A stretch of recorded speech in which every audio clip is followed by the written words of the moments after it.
Bom, galera, tá entrando no ar a nossa segunda edição desta quarta-feira, com muitas informações para vocês. Like no começo do vídeo que me ajuda bastante. Tá chegando pela primeira vez aqui no canal, já se inscreva, ative o sininho das notificações e, claro, siga o nosso perfil oficial lá no Instagram. Inclusive, demos bastante informações por lá hoje no transcorrer do dia.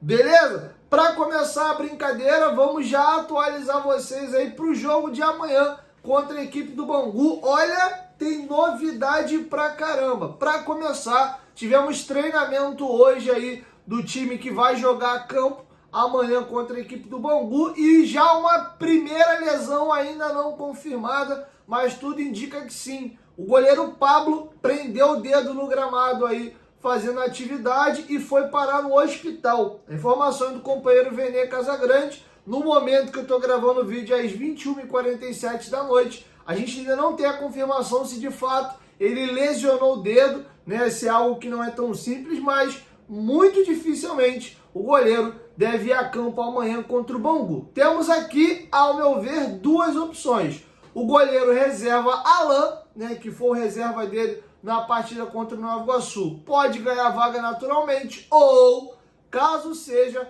um desejo do Vasco, o goleiro Daniel Fusato, que foi contratado para ser o reserva do Léo Jardim e vem da Europa. Vamos lembrar aí que os campeonatos europeus estão mais ou menos na metade, ou seja, um jogador que já vinha treinando e atuando na Europa, ele pode de última hora assumir a responsabilidade de ser o goleiro do Vasco. Cabe aí ao Vasco optar no que vai fazer, tá bom? Tô curioso até para saber qual vai ser a decisão. Ou o jovem Alan, que era reserva aí do Pablo. Felipe Gabriel tá pegando muito na copinha, não faz nem sentido tirar o garoto de lá para cá. Ele inclusive atuou hoje, tem um jogo importante entre Vasco da Gama e Flamengo de Guarulhos. Vou falar isso um pouco mais à frente no vídeo, pelas oitavas de final. Então, ou é o Fusato ou o Alan. Léo Jardim, creio que não, chegou recentemente, se bem que o Léo Jardim é fominha pra caramba. Então, tô curioso. Novidades: Souza e também o Riquelme devem ser titulares para o jogo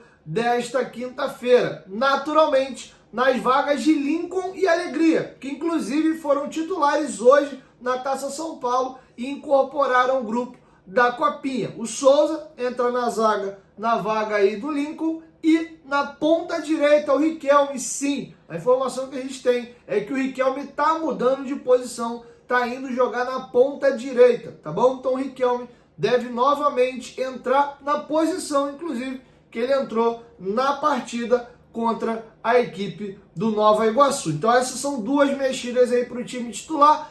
Além dessas, 4 jogadores do grupo principal devem ficar no banco de reservas, tá? Paulinho, Jair, Jean Davi e Maximin Domingues. Esses 4 atletas ficam no banco. Inclusive, a ideia é que Jair e Paulinho atuem por pelo menos 45 minutos. Ou seja, ali no intervalo, sai 2 jogadores para a entrada dos dois. Porque foram jogadores que tiveram lesões graves no ano passado, ficaram recuperados da lesão bem nas rodadas finais, tiveram poucas férias, eles anteciparam o retorno para poder correr atrás do tempo perdido e eles querem ganhar ritmo. Então tá cada jogador dentro de um trabalho específico, voltando no momento oportuno. O Souza jogou pouco, também teve férias um pouco abreviadas e vai ser testado numa posição diferente, oportuniza aí na vaga da saída do Lincoln. Riquelme está voltando de empréstimo, não tem espaço hoje para ir na lateral esquerda. O Vasco está vendo se ele pode ser útil na ponta ou se não, já botar na lista de jogadores renegociados aí. Então vai oportunizar o jogador que já estava treinando com o grupo principal. Com isso, Vitor Luiz segue na lateral esquerda e os jogadores que o Vasco precisa botar na vitrine para poder rodar vão continuar a titular aí, porque precisa aparecer para pintar clube novo. De Luca, Zé Gabriel e Serginho. Os 3 devem ser mantidos. É o mesmo time que jogou com o Nova Iguaçu, com as saídas do Lincoln e também do Alegria para as entradas do Riquelme e do Souza. Beleza? Então esse é um pacotão geral para vocês aí das mudanças que o Vasco deve fazer para a partida contra o Nova Iguaçu. Quero te ouvir, deixa a sua opinião aqui embaixo nos comentários sobre tudo que eu trouxe para vocês nesse primeiro bloco. Inclusive, quem trouxe boa parte dessas informações foi o companheiro Lucas Pedrosa. Beleza? Vamos virar a chave agora e vamos falar de mercado da bola, janela de transferências. Antes, lembrar vocês aí que a Betfair é a maior patrocinadora da história do Clube de Regatas Vasco da Gama, nossa parceira aqui no canal Futebolaço. Vascaíno aposta na Betfair, vai na Bet do Vascão, você tem pagamento através de Pix, a Betfair está regulamentada, site novo, betfair.bet.br, uma empresa gigantesca, que tem como garoto propaganda aí o Ronaldo Fenômeno, é parceira master do nosso clube. Então vamos abraçar aí quem abraçou o Vascão, vai fazer tua fezinha amanhã no jogo do Vascão, vai lá, já quer adiantar a bola para o jogo entre Vasco da Gama e Flamengo de Guarulhos na Copinha, aproveita que a molecada tá representando, faz tua fezinha lá, mas vai no nosso link que tá aqui, ó, na descrição do vídeo, do primeiro comentário fixado, você vai estar ajudando o Vascão, vai fortalecer meu trabalho também. Lembrando, você tem que ser maior de 18 anos, apostar com responsabilidade, você tem que ser maior de 18 anos aí, tá? Inclusive, para poder se cadastrar, tem que fazer o processo de cadastro direitinho, eles exigem um documento oficial com foto para provar que você é maior de 18 anos, tá bom? Isso aí não é renda extra, é só um entretenimento para você se divertir. Você pode ganhar, mas também pode perder, beleza? Betfair, parceira do canal Futebolaço. Bom, primeira situação, renovação de contrato do atacante Pablo Verratti. Trouxe para vocês ontem aqui no canal de que o empresário dele encontra-se no Rio de Janeiro tratando a renovação de contrato. Novidade hoje publicada pelos companheiros do Globoesporte.com, a pedida inicial do empresário do Verratti para estender o contrato do atacante, que é até dezembro de 25, porém tem gatilhos que caso ele jogue mais de 60% dos jogos, esse contrato renova automaticamente até 2026. A ideia é já esticar de vez esse contrato, provavelmente até 2026, e ter um aumento salarial. A ideia do Vasco é reajustar o salário dele, oferecendo algo ali até 800 mil reais. Já a pedida do empresário do jogador foi um salário superior a 1 milhão de reais, e a negociação agora travou. O Vasco não quer pagar esse primeiro valor que foi indicado pelo empresário do jogador. O Vasco acha que o recurso está muito alto e as partes agora vêm negociando. Do lado aí do Pablo Verratti e seu staff, eles entendem que o jogador é capitão da equipe, é um jogador super importante na equipe, fez 2 temporadas aí sendo decisivo, acabou o ano como um dos artilheiros do Campeonato Brasileiro e o artilheiro da Copa do Brasil, e observando o mercado, que vários jogadores estão ganhando, eles entendem que o jogador merece um reajuste. E por entender que tem outros clubes fazendo proposta pelo jogador interessado no mesmo. O Vasco entende aí que não vai fazer loucuras, que não vai dar um passo maior do que a perna. O Vasco sabe também que para algum clube tirar o Verratti do Vasco tem que pagar a multa é absurda pela idade que ele tem. Ele faz 37 anos nessa temporada de 2025, ninguém vai pagar, então o Vasco vai tentar negociar isso aí sem fazer nenhuma loucura. Além do salário superior a 1 milhão, eles já querem algumas bonificações se atingir algumas metas no contrato. Tá bom? Então a situação tá nesse pé por hora. Então vamos ver aí qual vai ser o desfecho. Vou agora aqui Diego, dar a minha opinião. Já falei e reitero, acho que o Vasco tem que tomar muito cuidado com a renovação desse contrato do Verratti. O Verratti é um cara dedicado, esforçado, que honra a nossa camisa, tem sido muito importante, mas tem um negocinho na vida chamado tempo, né? Corpo, físico, isso aí, filho, é papai do céu, não tem muito jeito. A gente nasce, cresce, né? Envelhece, alguns reproduzem, outros não. E chega um momento que a gente parte dessa para uma melhor. Todo ser humano, né, conforme vai passando o tempo, primeiro seu período de desenvolvimento, você encaixar, ficar mais forte, mas depois você vai envelhecendo, é um processo natural. E ele está próximo dos 40 anos de idade. Cito muito o Germancano como exemplo aqui nesse canal, que foi rei da América em 23 e teve um 24 horroroso. A gente não sabe como vai ser a temporada 25 do Verratti, ainda que ele tenha acabado 2024 bem, colocando um parêntese. O Verratti passou um período bem ruim na reta final do campeonato, inclusive ficou muito latente aquela impressão de que o jogo que ele não jogou e o Ryan jogou no lugar dele, o time jogou bem melhor. E aí essa impressão deu uma diminuída e uma melhorada para o lado do Verratti, foi porque nos 2 últimos jogos do campeonato, ele marca um gol contra o Atlético Mineiro, tem um lançamento ali muito bonito do Felipe Coutinho e tira um jejum de bastante jogos sem marcar, e na rodada final ele joga muito bem contra o Cuiabá, inclusive marca 2 gols, podia ter feito até mais, foi realmente muito bem na partida, até com um pouquinho mais de mobilidade, mas a imagem dele para o final do ano já não estava muito legal. Ele veio de um período de jejum e jogando mal. É importante a gente entender esse contexto também aqui, tá bom? Então essa é a situação envolvendo o Pablo Verratti. Olha, eu acho que o Vasco tem que tomar muito cuidado, porque pode cair numa pilha aí, fazer um contrato longo, aumentar muito o salário dele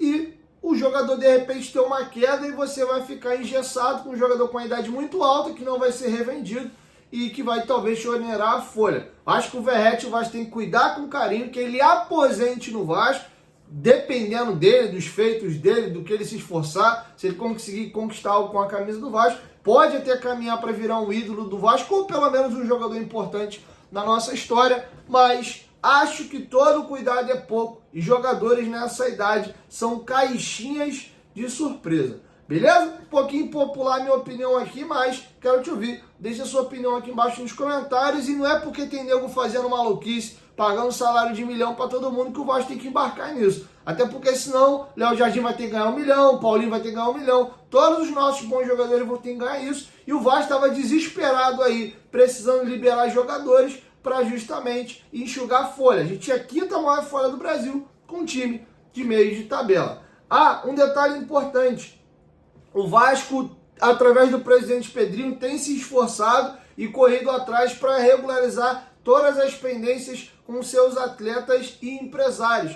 4 jogadores o Vasco já zerou problema de luva. O Vasco correu para acertar a situação do Verratti. Todas as pendências que a 777 deixou com o jogador e com o seu empresário estão rigorosamente em dia. É importante frisar isso aqui.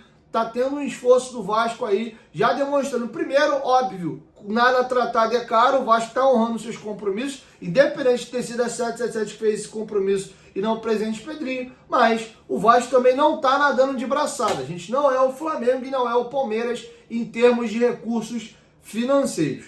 Beleza? Opina aqui embaixo o que vocês acham dessa situação. Indo agora para a reta final do nosso vídeo, vamos agora falar sobre negociações. O Vasco tem negociações com o atacante angolano Lloyd Augusto, 24 anos de idade, jogador que é cria aí da base do Sporting de Portugal, deu uma rodada por empréstimo lá pelo Mafra e também pelo Farense e se transferiu em meado ali de 2022, 2023 para o Alanyaspor da Turquia. Em 2024, o jogador tem os seguintes números: 24 jogos, 20 como titular, 3 gols marcados e 5 assistências. 39 finalizações, sendo 9 no gol, 26 passes decisivos, 5 grandes chances criadas, 60% de acerto aí nos dribles, né? De 80 aí, ele conseguiu 48 dribles acertos e 29% de acerto em cruzamentos.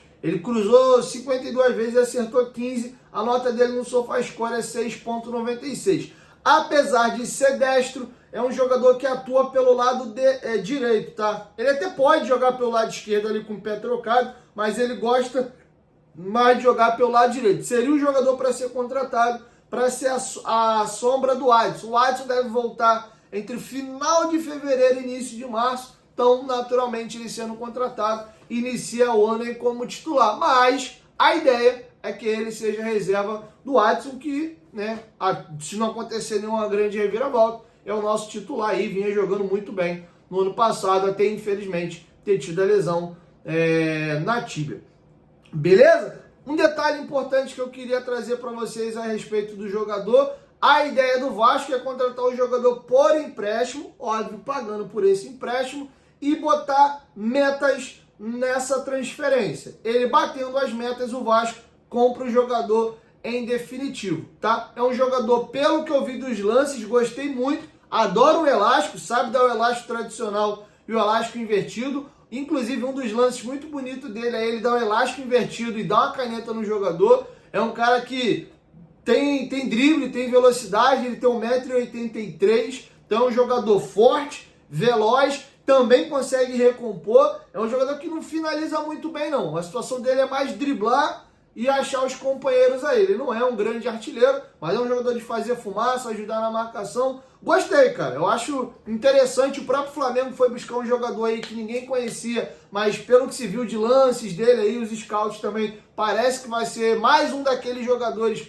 que não eram conhecidos do grande público e pode deslanchar aqui no Brasil, que é o Juninho. Temos alguns exemplos, tanto no próprio Vasco, como em clubes aqui. Posso citar vários jogadores do Botafogo que eram anônimos e chegaram aqui e foram muito bem. No Vasco tem o Paulinho, o Cocão, para pegar dois exemplos assim de ligas periféricas, né? Um veio lá do Al-Shabaab, o Cocão veio da terceira divisão aí do Campeonato Brasileiro e hoje são aí pilares da nossa equipe. Botafogo tem Bastos, que inclusive é angolano. Complementando aqui, quem deu a primeira informação do jogador angolano, o Lloyd Augusto, foi os companheiros na torcida vascaína. Inclusive mandar um abraço pro Léo e para toda a galera que trabalha lá no canal. E o Globo Esporte confirmou essa informação. E o Pedrosa trouxe um pontinho extra nessa negociação, é que o jogador procurou o Bastos, que também é angolano, jogador que hoje é titularíssimo aí do Botafogo, perguntando ao atleta como é que é morar no Brasil, no Rio de Janeiro. Ele vê com bons olhos via a Liga Brasileira, que é um campeonato bem importante,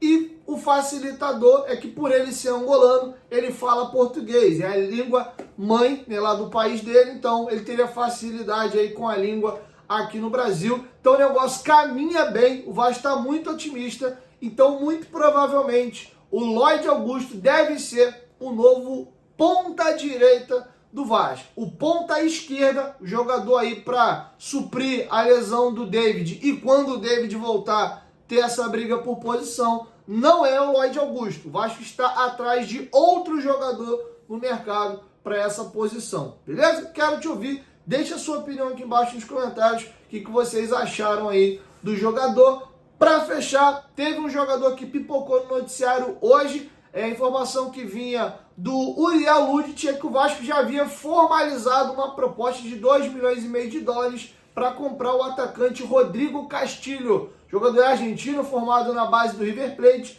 Deu uma rodada aí hoje, está no ginásio, tem 25 anos de idade, passou aí por Deportivo Madrid, União, deu uma rodada legal, mas o Vasco não fez proposta pelo jogador. O que houve foi um oferecimento, o Vasco analisou e entendeu que não é o perfil de jogador que o Vasco busca. Ele tem uma característica mais de 9,9 de área. O Vasco, se for contratar um atacante camisa 9, vai ser um atacante móvel, um jogador veloz, que ataca a profundidade, que tenha bom trato com a bola, para ser um jogador diferente do Verratti. Eu quero um 9 para dar peso na área, fazer parede, jogo aéreo, né, jogar ali mais com 2 toques. Verratti, vou jogar em contra-ataque, bola esticada para o meu centroavante romper aí e sair cara a cara com o goleiro. Não é o Verratti. Pode ser o Ryan, o Payet, que treinou assim no jogo treino contra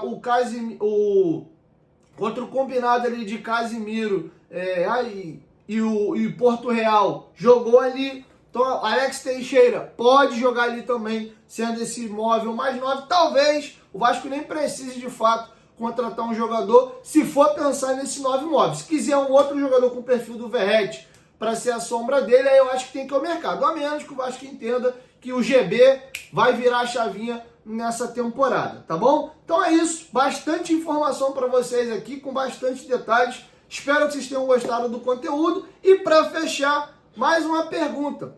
Falei para vocês da iluminação no vídeo anterior, foi um vídeo gravado de dia, a iluminação às vezes não faz nem tanta diferença, mas eu vi que deu um grau. Comenta aqui embaixo nos comentários o que vocês acharam da iluminação na hora que é para ela brilhar mesmo, né? Que é à noite. Estamos gravando já à noite, estou fechando o vídeo agora aqui às 10h06, tem que editar para poder subir para vocês na plataforma. Deixa aqui embaixo nos comentários o que vocês acharam. Não tem jeito, galera, eu tenho olheira mesmo, agora com a iluminação vai deixar ainda mais evidente a minha olheira. Beleza? O vídeo anterior tava de boné, fez uma sombrinha no meu rosto, eu fiz questão de gravar sem boné aqui pra gente dar mais uma olhada na iluminação. Tá aprovado? Curtiram? É isso, 2025 a ideia é profissionalizar ainda mais o canal, trazer mais estrutura, conteúdos novos e entregar ainda mais qualidade para vocês, tá bom? Me ajuda aí, conteúdo é sempre feito para vocês. Deixa aqui embaixo o que vocês acharam de verdade mesmo. O que vocês acharam aí? Próximo passo agora é a gente melhorar aí a nossa questão de áudio, tá bom? Sobre vídeo. Para as lives a gente vai ver uma webcam também. Dentro em breve eu começo a fazer as lives para vocês. Beleza? 1, 2, 3, futebolaço. Tamo junto, família. E agora sim eu me despeço com mais uma edição. Um beijo no coração de vocês. Até o próximo vídeo. Fui!